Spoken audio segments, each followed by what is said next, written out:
Beautiful, isn't it? This is the primary soundscape of Half-Life. Beneath everything that happens, the gunfire, the explosions, the cries of zombies and Combine, when everything dies down, you're met with the detailed ambience of whatever area you happen to be in. Usually, this is what fills your ears throughout your time with Half-Life. But on special occasions, the game will go a step further. That ambience will be accompanied by a unique space ocean of synths, electronic instrumentation, and industrial guitar riffs and drums. It sounds close to home, and yet otherworldly and ethereal. This is what Kelly Bailey brought to the world of Half-Life. Alongside his calculated compositions that embody the very essence of Half-Life's atmosphere, and his utilization of those pieces in pivotal moments, he also made the deliberate decision to leave certain areas without music. He let the game create atmosphere on its own. And this decision alone enhances the series' most intense, breathtaking, desolate, and terrifying moments. The balance he struck remains one of Half-Life's strongest assets, and an example of how composers can be valuable contributors to a game's design. I'm Liam Triforce, and in this video, we'll be understanding the music of Half-Life, and sometimes the lack thereof. Before we begin, I'd like to thank Skillshare for sponsoring this video. Skillshare is an online learning community with classes that focus on a plethora of creative arts. Writing, music, graphic design, animation, game design, almost anything you could imagine. The platform continues to expand day by day with new premium classes launching regularly.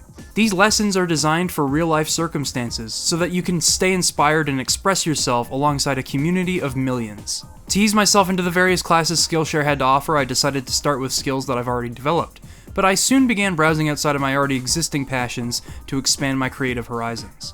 Personally speaking, I'd recommend Hanif Abdurraqib's class on writing for expression if you have any interest in writing. It's an in-depth course on how to give everything you write an artful and poetic flair. Of course, there are countless classes to explore suitable for any creative interest you might have, so don't feel pressured to stick to one avenue. Skillshare is also incredibly affordable, costing less than $10 a month with an annual subscription. Better yet, the first 1,000 people to use the link in the description will get a free trial of Skillshare Premium membership, so you can try it out for yourself. Once again, thank you, Skillshare.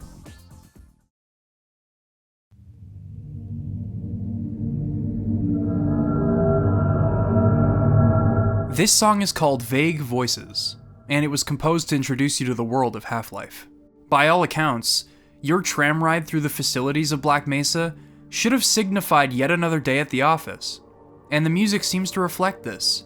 You get to absorb a lot of information at a steady pace, unknowingly preparing you for your upcoming adventure.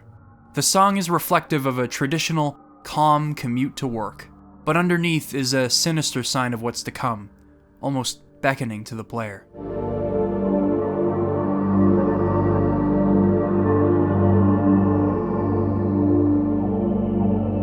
There are many sides to the music of Half-Life, but it consistently focuses on being an audible embodiment of science fiction. To Kelly Bailey, this meant utilizing a plethora of different techniques. For Vague Voices, it was an ocean of synths foreshadowing the events to come. But for this song, the impending disaster and the Zen invasion are nowhere to be heard. Instead, the game wants you to focus on the cool little suit you just put on, with all of its high-tech features and everything. When the resonance cascade occurs, however, Kelly was relentless in his approach to horror, and his techniques were varied and astounding.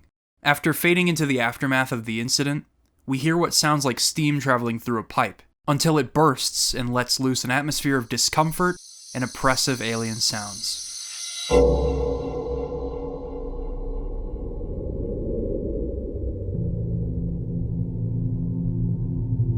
This track is perfectly emblematic of what occurred in the test chamber and the unforeseen consequences it unleashed.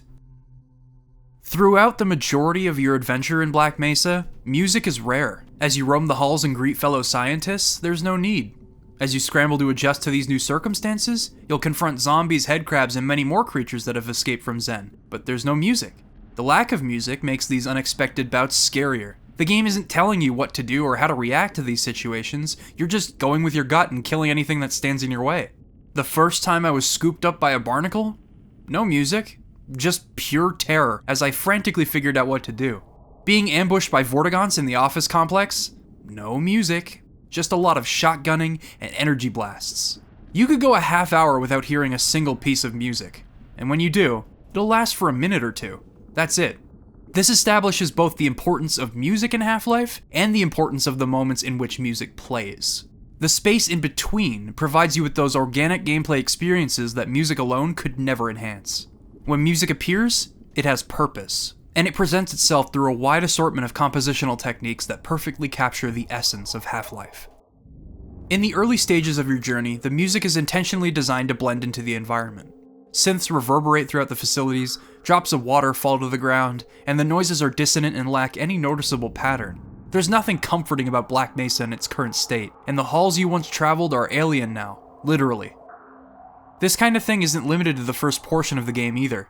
One of my favorite ambient pieces is electric guitar ambience, both because of the techniques used and the area it plays in. There are snipers situated all over the place, and you need to move carefully to avoid both their bullets and the landmines. This is all set to a nice view of the canyons and the blue sky surrounding the facilities, emblematic of the outside world remaining unfazed and unaware of the events from inside Black Mesa. It is a unique atmospheric blend of beauty and death, and one of my favorite moments in Half-Life.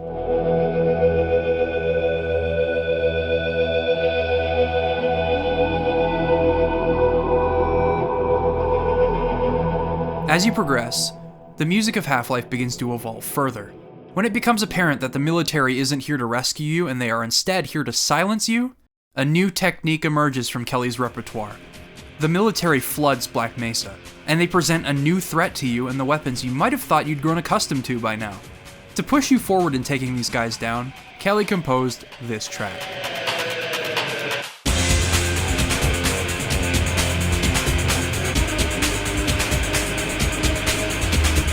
The haphazard synths and harsh guitar riffs are intertwined seamlessly as he created an aggressive electronic rock track that forces you into combat and maintains the science fiction, horror atmosphere of Half-Life. A duality that was achieved through his unparalleled ability to tie fear into determination.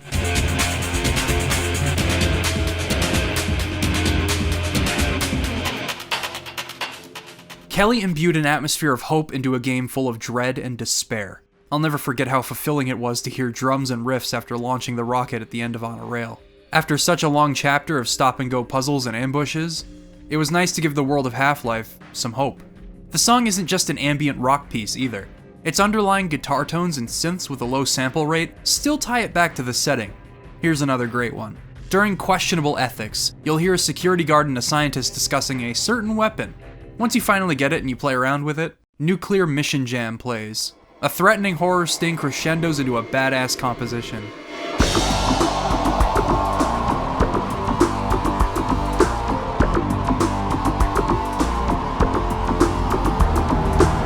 From what I can gather, that isn't a guitar delivering the main riff, it's yet another synth, accompanied by the trademark percussion and backing instrumentation of Half-Life. High-tech guns call for high-tech music that pumps you up to use it on the next chopper you see. But perhaps the most iconic glimpse of hope and determination comes from the chapter Surface Tension.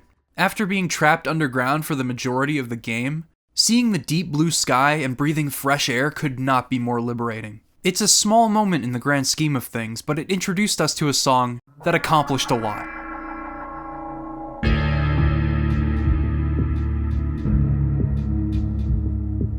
For one, its instrumentation is totally unique. Synths soaked in filters create an atmosphere befitting of the radiation-soaked sewers of Black Mesa. Its discordant noises and twisted mixing make it sound, ironically, crystal clear and almost lifelike. It's confronting, but it's also very inspiring. And because of this, it became Valve's theme song. And it still is after all these years. I feel that it has grown significantly larger than it was originally designed to be, and for good reason.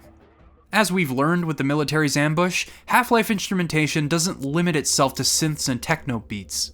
Certain enemies get their very own motifs as the music introduces you to their methods of attack and their impact on the gameplay.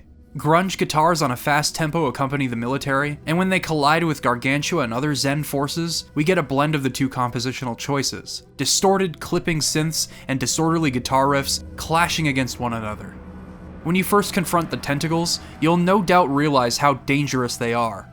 Although totally blind, they are very sensitive to noise and they'll tear you apart effortlessly if they hear you. To illustrate how the player should take caution in approaching this thing, Kelly played the melody for this track on a Hindu flute. At least I think that's what it is. I could be completely wrong about this. But the point is, this flute both incites fear in the player and clues them into how to approach it due to its lack of percussion and slow, concentrated melodies. Head in carefully, distract it with grenades, and proceed. The Gonarch also gets its own theme, jungle drums. I don't think there could be a more perfect theme for this thing. Now, despite how out there the instrumentation sounds for Half-Life thus far, this song is both appropriate for the boss, and it still has underlying synths and electronic noises that maintain the setting of Half-Life. It's a through line that is never compromised on. Nepal Monastery has menacing synths despite its flute taking center stage, for example. Despite how absurd and otherworldly some of the events are in Half-Life, it doesn't step far outside its initial philosophy. An apocalyptic alien invasion that spiraled out of control on a day that seemed just as ordinary as any other. But when it comes to the extraordinary in Half-Life, nothing will rival the feeling of exploring Zen for the first time. As you approach the teleporter, you hear the inverse of a previous song's theme, steam traveling through the pipes, as the synths take over and the percussion pumps you up. Whatever was behind that portal was bound to be both exciting and endlessly intimidating. And then, as the portal finally opens, you jump inside to discover Zen. Treacherous terrain, an onslaught of enemies in their homeworld, and a persistent air of emptiness, fear, and confusion all permeate throughout Zen. All with very little music to accompany you, making it the most poignant example of what the lack of music can add to Half-Life. Throughout the platforming, the aliens attacking, the dark caves, the putrid colors of the walls or ground, and the brutal challenges that await you, not a single living thing from your world is there to accompany you. It's just you and your HEV suit. The most comfort you can find is in a healing pool. While you sit there and top off your health, they emit a cleansing sound that serves as an escape from everything that Zen tends to throw at you. I could sit here for hours. As you find your way into the first cave, you get a mild break from everything with the song Dimensionless Deepness, emblematic of everything that Zen represents.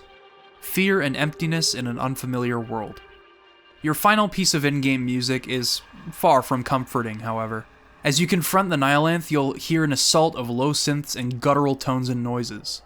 Confusion persists even in the final boss, and you'll get no sympathy from the game until the credits roll. Kill the Nihilanth, accept the G-Man's offer, and you're rewarded with the most upbeat song in the game since the very beginning. Half-Life tackled many atmospheres, emotions, and themes in its music. And yet, despite stepping out of its comfort zone to make encounters with aliens and such more appropriate, it ties everything back to its focus on extraordinary science fiction that feels grounded in reality. It shuts itself up when it needs to, and it encourages, entices, and alarms the player in moments that need a composer's touch. The only game to surpass Kelly's thematic exploration of Half-Life would be Half-Life 2. The settings of Half-Life 1 and 2 are both rich in their own ways. However, Half-Life 2 explores the furthest extent of the aftermath of Black Mesa. The Combine have occupied Earth after a desperate bargain was negotiated by Black Mesa Administrator Wallace Breen, and humanity is being slowly and humanely killed off. To that end, the music of Half-Life 2, and the lack thereof, opt to explore the depressing reality that the population is facing, and the subsequent uprising that Gordon Freeman would ignite. The techniques that were used in the previous soundtrack to give life to Black Mesa have been repurposed for subtlety and storytelling. Although the Black Mesa incident felt like a grounded science fiction tale, nothing comes closer to reality than seeing how an all-powerful alien species can take over a city that once felt like home. In your first moments with Half-Life 2, the music will be so subtle in implementation that it may feel as though it's a part of the world. While you're observing the firm grip the Combine has on humanity and seeing their wide-reaching influence on morale, there isn't any music to speak of. Dr. Breen's speeches are broadcast in an attempt to calm the concerned citizens of City 17, but it's mostly just propaganda to them. The first music cue outside of the G-Man's introductory speech plays as you step foot in the plaza for the first time. You'll see the Citadel, the Monitor, and the many ways the Combine have taken control. It's a quiet, hollow chamber of empty noises and slight distortion underneath. After the Combine begins to assault citizens and you escape to the rooftop, this hollow chamber of sound becomes filled with more powerful distortion. It isn't chasing you, though. It's merely following you. A powerful omen representative of the Combine's drawn-out process of weeding out the population and exerting control no matter where you turn. It doesn't matter how fast you run because they'll catch up to you eventually. This echoing tunnel of muffled sound becomes more promising as you enter Dr. Kleiner's lab. It's 4 sustained synth notes, but it lights a spark for the future of humanity. Dr. Kleiner managed to set up his own makeshift Black Mesa and continue his research despite the odds being stacked against him. He set up a teleporter, domesticated a head crab, and monitored the Combine for who knows how long. With your return, this truly is a red letter day. Ambient music in Half-Life 2 is vastly more subtle, inspiring, reflective, and disturbing than it was in the original game, due to the setting in which Kelly had to work within, and a natural evolution in his techniques and ideas. A lot of his compositions tell a more concrete story this time, and expand on the context for certain events through evocative instrumentation.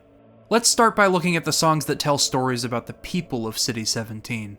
After you return to the plaza much later in the game, you've signaled the uprising and people are ready to fight. A group of Resistance members succeed in yanking down that monitor, but as they celebrate, you don't hear a triumphant song to accompany them. You hear something dark and defeating. Something warm, yet unsettling.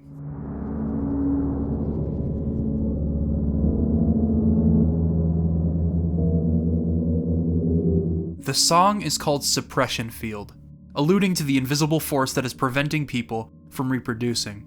A very subtle detail in Half-Life 2 has citizens referring to sex and procreation as mating. Not all of them do, but those that have been affected most by propaganda forego any discussion of intimacy, due to Breen telling them that even the urge is being suppressed. This has been going on for 20 years, hence why there are no children in sight. A playground in the heart of City 17 sits abandoned, rusted, and filthy. This is the slow extinction method the Combine has employed in full effect, leaving the world a cold and affectionless place to grow up in. Switching gears a bit, Kelly decided to channel some positivity into the adventures of the Resistance. After Gordon arrives at New Little Odessa and takes down the gunship, the song Slow Light plays. Amidst the oppressive and swirling synths, twisted drones echo a feeling of hope. The name of the song implies that this small victory is just a stop on the long road toward the light at the end of the tunnel for humanity. Ambient music outside of meetings with the Resistance members also reflects the state of the world.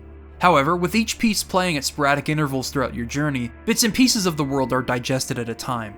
For example, Broken Symmetry is such a hopeless and empty song. It plays within the toxic sewers of City 17. I reflected on how much damage has truly been caused by the Combine outside of their primary goal of human extinction. With what's being pumped into the environment, the toxicity or lethal radiation might wipe humanity out first. In the same stride, Probably Not a Problem plays during a headcrab shelling on Station 6. The shells effortlessly tear through survivors, but the music reflects the aftermath.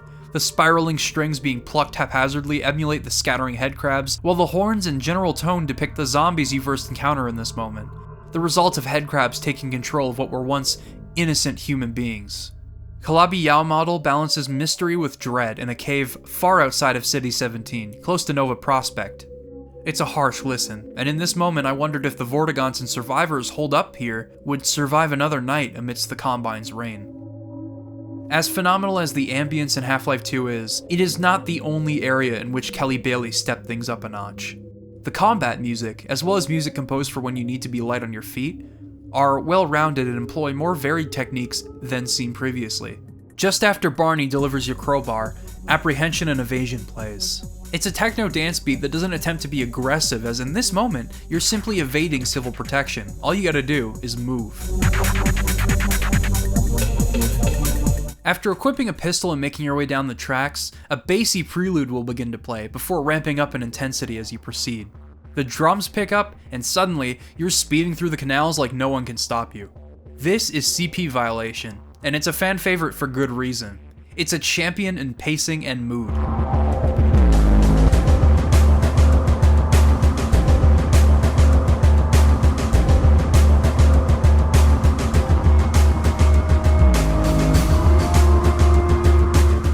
A few ambushes to follow feature similar grounded instrumentation, reflective of the Combine soldiers being limited in comparison to some of the other enemies you face throughout the game. But once you become equipped to face off against that chopper that's been tailing you throughout the canals, we get a drum and bass piece to push back.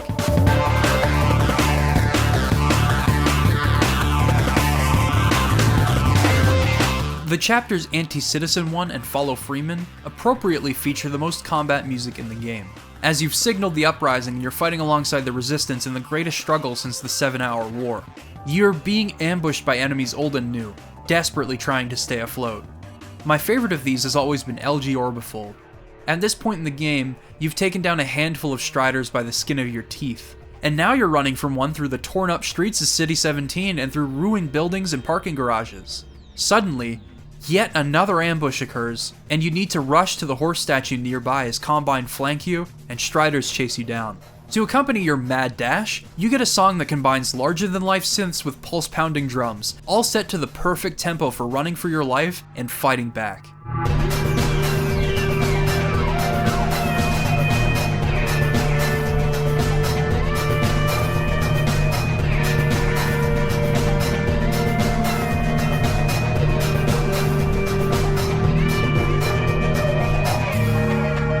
Even so, in these chapters, Kelly still knew when to step away when you're forced into condensed areas to create fear of the unknown.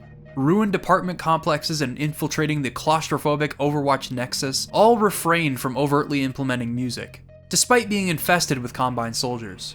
Music in those clustered apartment buildings would likely stress the player out due to their limited mobility. A lack of music in the Nexus allows the player to carefully roll grenades into the turret traps and navigate through the halls, while being startled by Combine ambushes when they occur. When you step back and examine the music of Half-Life 2 chapter by chapter, or area by area, you might realize just how much silence adds to it. The chapters I'm about to discuss have long intervals of silence between its key pieces of music, allowing you to absorb everything they have to offer. Let's start with Nova Prospekt. You begin with that signature balance of impending evil with anxious bewilderment, with the only percussion to speak of being a bass that sounds like a thumping heartbeat. It then crescendos into an array of drones to symbolize the diabolical nature of Nova Prospekt itself. When you first arrive, you gather that it's a prison. Well, if it's a prison, then why are all of the cells empty? Why isn't anyone here? What is this place? The music embodies this ungodly atmosphere, and then silence. Silence for the majority of the chapter. Nothing to comfort you or inform you, just silence. Whatever may await you in Nova Prospekt is up to you to confront. Another terrifying example of what a lack of music can add rests in Ravenholm. It's a route you've been forced to take, and you have no communication with the outside world here. Not even the Combine come through here. It has been swamped with zombies of all shapes and sizes, and your time exploring it is once again lacking in any music. The scares, locales, and sharp decision-making necessary for your survival are all influenced by the core game design. There are songs at the beginning and end of the chapter though. The introduction sets the mood with a lengthy drone accompanied by chimes and faint, distorted whispering. It is unlike anything else in the game, much like Ravenholm as a chapter. After fighting alongside Father Grigori and bidding him farewell, you can watch him be endlessly swarmed by zombies as the bell tolls and signals your escape. Whatever happens to him now will never be seen, and his story will likely never be told. Still, you can't help but be grateful. There's a bit more to this chapter though. Particle Ghost plays as you ascend from the caverns below and finally face some sunlight again. Although cleansing after what you just went through, it still delivers a heavily distorted synth to remind you of the danger present outside Ravenholm, a different kind of danger. Like waking up from a nightmare and realizing that the nightmare might have been a better reality to exist in. But you press onward, avoiding a Combine sniper down a corridor and eventually barging your way through an ambush to find Resistance members. After so much bloodshed and amidst the pained moans of wounded citizens, the Resistance recognizes your return, and for you, this is the first ally you've met outside of Ravenholm in what felt like ages, despite Ravenholm only being an overnight trip. To embody everything that this scene represents, getting things back on track, and hope for the future, we get to hear Triage at Dawn. It carries with it a crystal clear piano melody and trumpets to echo the importance of Gordon Freeman's return.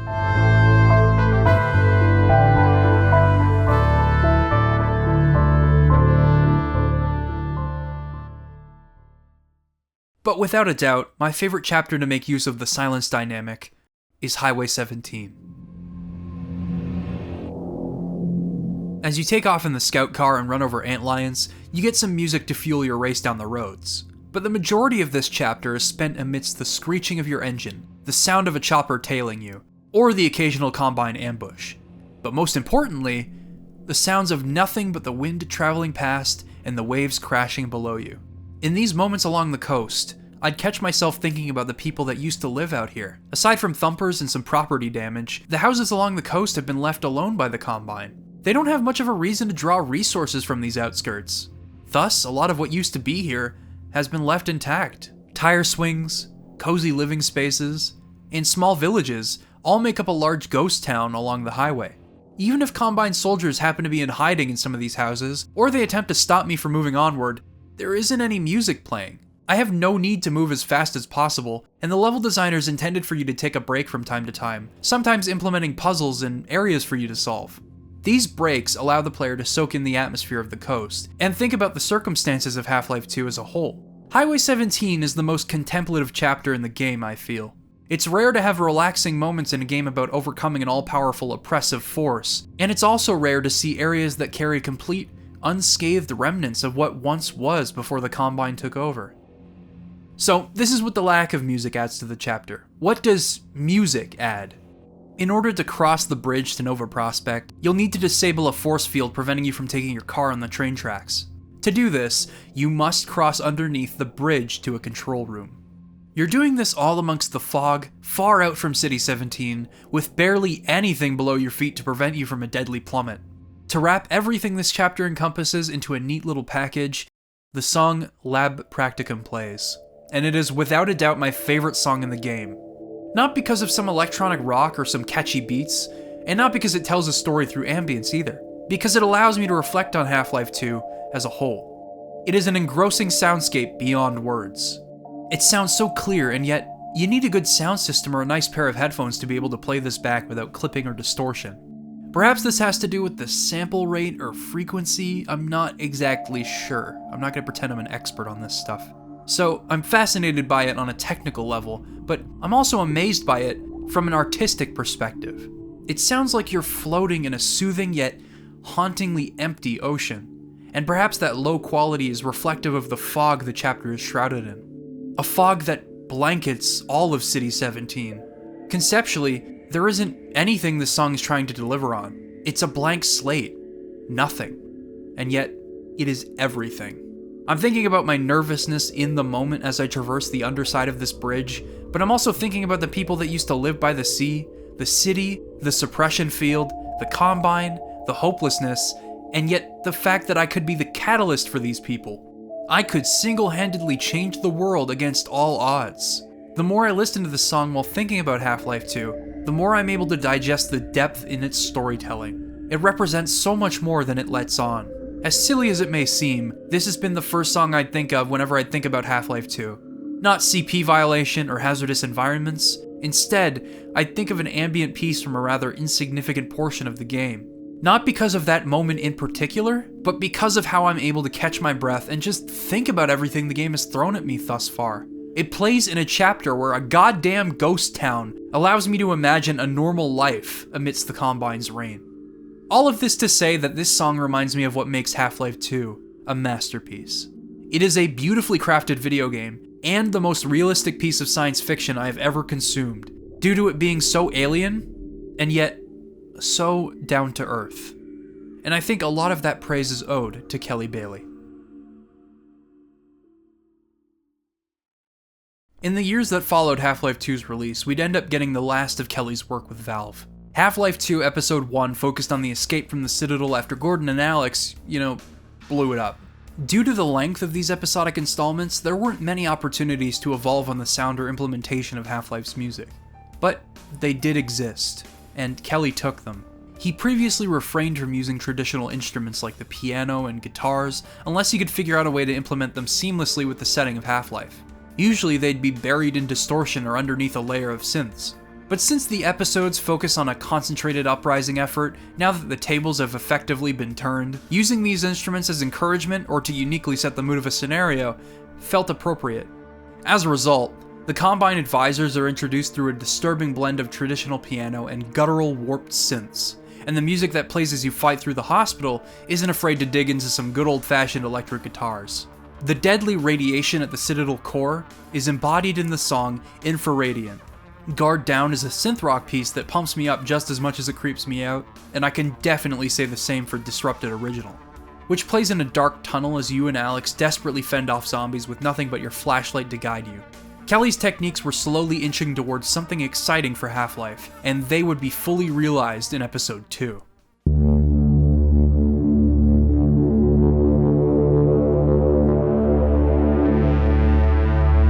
The wide-open terrain of White Forest brings with it plenty of unexpected threats and ambushes, but it also carries a serene beauty, and I believe this is best depicted in the song Eon Trap. It's an ambient electronic rock piece that reflects well on the small village Gordon and Alyx find themselves trapped in against Combine forces. And the pace of the song carries the fight as you defend yourselves, soaked in beautiful yet antagonizing synths with some electric guitar strums thrown in for good measure. The episodic games tend to use synths in place of guitars to fall in line with the setting, but occasionally, you'll have those moments where Kelly isn't afraid to just go for it. Sector Sweep and Last Legs are evocative of Combine technology tracking your every move, but they also thrust you into the action, making me want to tear through them. The guitar riffs work in this game due to their frantic nature. The chords are unusual and they slip and slide everywhere underneath the synths. They match the frenetic combat of Half-Life perfectly, and play amongst the backdrop of a large-scale war in an empty, scenic forest. This is part of the reason Episode 2 is so incredible on its own. Everything takes place in what should have been an area far removed from the Combine's tyranny. It harkens back to the coast levels of Half-Life 2, but the tone is marginally different here. Winning against the Combine actually seems like a possibility now, warranting some motivating electric guitars. Perhaps my favorite combat track in the game is Vortal Combat. It plays during your defense against the horde of antlions. With so much going on and so much to pay attention to, I can't think of a better song to keep me focused on the action.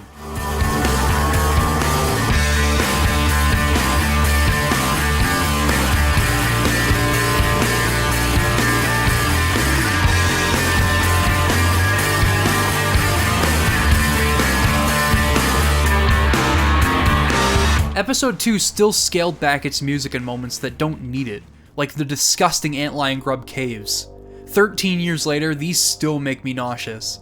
They glow a putrid greenish yellow with blood splattered across the walls and ground. You're supposed to squeeze through these tunnels while being chased by an antlion guard, which is no easy task. The tension comes from the uncertainty as you rush from tunnel to tunnel, hoping that the guard doesn't catch you beforehand. It's a whole lot scarier without any music backing you up, as you might have guessed. I also couldn't get enough of how serene and relaxing the driving segments were in Episode 2. Much like with Highway 17, although I had no idea what lay ahead, nor the dangers I'd have to confront, I found solace in the scenery of White Forest. Checking buildings, fighting the occasional monster, and solving puzzles for weapon caches may have been part of a grand adventure, but to me, it was nothing more than a leisurely drive through a calm portion of an otherwise war-torn world. No music necessary here, just take it all in while you can. Another poignant moment in which music was withheld was during the launching of the rocket. The portal is neutralized and everyone celebrates. Everything this scene represents didn't need to be depicted in music. In the face of the ongoing war between the Resistance and the Combine, silence is golden, and after launching that rocket, it was nice to have some time to reflect. The moments that followed, however, weren't quite as peaceful. The final song in the game plays just as you're about to board the helicopter and search for the Borealis. I'm sure you all know what happens next, so I'll spare you from seeing it again. The song is called Dark Interval, and it is without a doubt one of the most unnerving songs in Half-Life. You have this rustic chime echoing as the advisors draw closer, and these sharp industrial sounds ringing out eventually fade into a somber synth piece. Eli's final message, the uncertainty that came with searching for a teleporting ship, and the effect that this would have on Alyx are all wound into this song, anxiously setting the player up for whatever the episodic trilogy's conclusion would be. But you all know the rest. Episode 3 never came out. For over a decade, we were forced to sit in silence, agonizing over Eli's death, and the continuation of both this series' story and gameplay. Half-Life was going places. But it was looking like we'd never get to see those places. Kelly Bailey left Valve after a short while, with Mike Morosky becoming the lead composer at the company. He worked on Team Fortress 2, Left 4 Dead, and Portal 2, establishing his own identity and sound within their games. And after a long while, he would also be tasked with revitalizing the sound of Half-Life, On November 21st, 2019, we got our first look at Half-Life Alyx, the first Half-Life game in over 10 years. Mike did everything he could to make sure that his music would live up to the series' reputation, consulting with Kelly Bailey while working on the game. In the end, I feel that he did the series justice in ways that were only possible through him.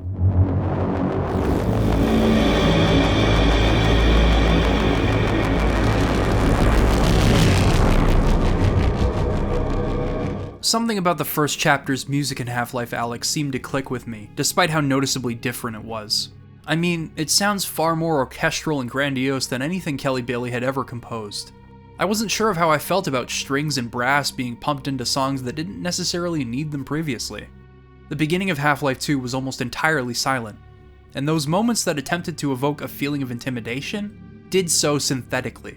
They were still vivid soundscapes in lieu of a studio orchestra, but in the context of the long-awaited revisitation of City 17, I came to love the music that plays throughout this first chapter. It's just as lovely as it is somber to be placed in Combine oppression once more, and this is reflected through the string melody. The Citadel is under construction, and the Combine are in the process of turning City 17 into their central hub, reflected in the synths and electronics strewn about the chapter's music. Mike discussed creating pacing through music in one of the commentary notes in Chapter 1, and this is demonstrated as civil protection begins rounding up citizens.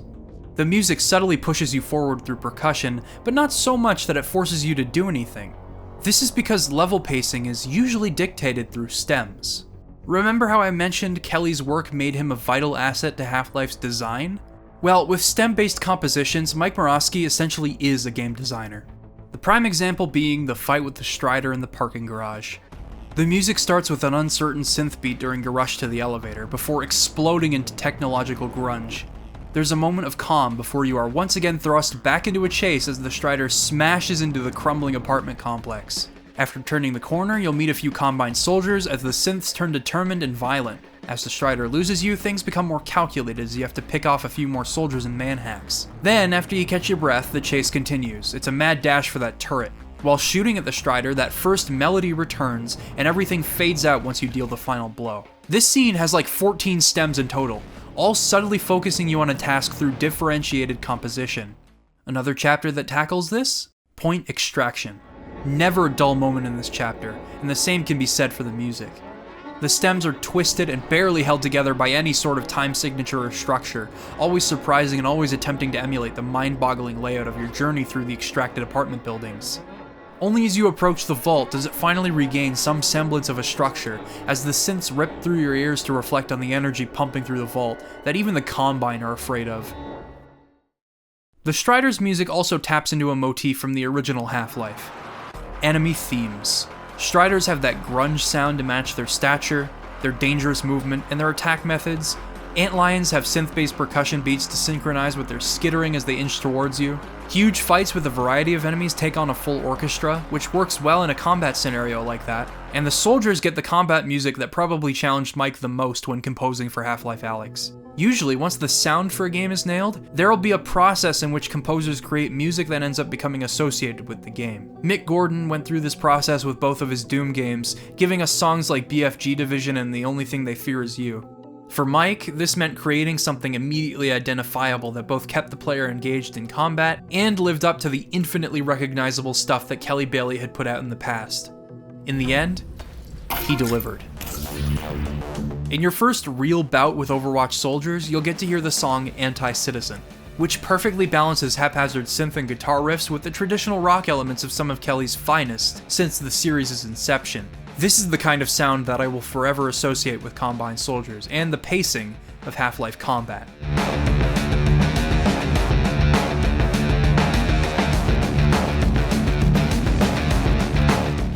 Half-Life Alyx also reuses music from the original game when appropriate. Half-Life 2 did this as well, and it made for a few tender and nostalgic moments.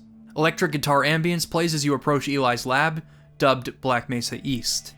Vague voices returns during your tutorial with the gravity gun, making an already fantastic learning process feel safe and comforting as you play fetch with Doc. In Half-Life Alyx, these reuses are few and far between, but they are welcome. At one point, you raise a garage door to reveal an entire room rigged with trip mines and explosives.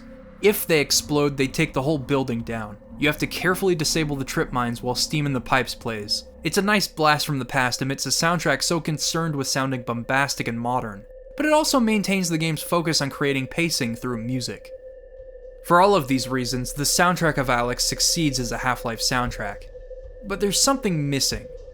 Like I've illustrated, there is a lot of music in Half-Life Alyx. Stems consistently create pacing for the game, and they introduce new elements as you progress through the level and encounter new challenges. Even in Chapter 1, there are stems for a Strider towering over you and a gunship flying through the air. There aren't nearly as many moments of calm, although they do exist in areas where the game feels like you can handle things on your own, and I savor those moments. But losing regular moments of silence diminishes a primary philosophy established time and time again in previous soundtracks. With that said, there is one chapter that understood the importance of silence in Half-Life: Jeff. If you've seen my Half-Life Alyx retrospective, you'll know that I adore this chapter. It is entirely based on sound and pushing yourself into doing things that you would otherwise be very uncomfortable with. The stems in this chapter are subdued, acting as validation of the player's fear. During your search for the 3 batteries, the music only takes a break from fear outside, in your only safe haven. One of the most soothing synth melodies in Half-Life history plays out here, as the game allows you to take a break and stare out into the sunset. Jeff can't hurt you out here, but at some point, you must throw yourself back into the action.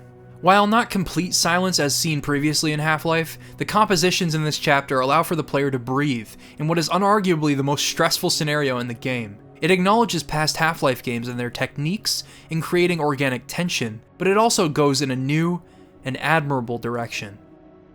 And to me, that describes the game and its ending pretty well. We all had our own form of closure with Episode 3's demise. Mark Laidlaw let us know how the story was supposed to end, and unleashed a plethora of fan projects that aim to finally close out the still unfinished episodic trilogy. For Half-Life Alyx, creating something that changed the ending fans had grown accustomed to would be jarring, to say the least. As such, the writers took things in a new direction from when Eli was supposed to die, with the G-Man seeing continued promise in Alyx fans. With Alyx placed in stasis, most of us probably felt confused, betrayed, or even upset, and this is reflected in the piano melody that follows this scene. But this piano melody eventually descends into a ballad of hope, through intense drums and a badass electric guitar. And then, after fading back in, we grab the crowbar as Gordon Freeman. I don't think the writers intended for people to soak this ending in immediately, especially considering the, heavy implications, but the more I thought about what this ending could represent, the more I realized that I wouldn't have it any other way. And this is all reflected in that credits theme. It represents something greater than just a bridge into the continuation of the Half-Life story. It represents the return of something that Half-Life fans were struggling to maintain for the longest time: hope. For the first time in what felt like an eternity, Half-Life was assured to be an ongoing franchise. Its story continues, and its legacy lives on.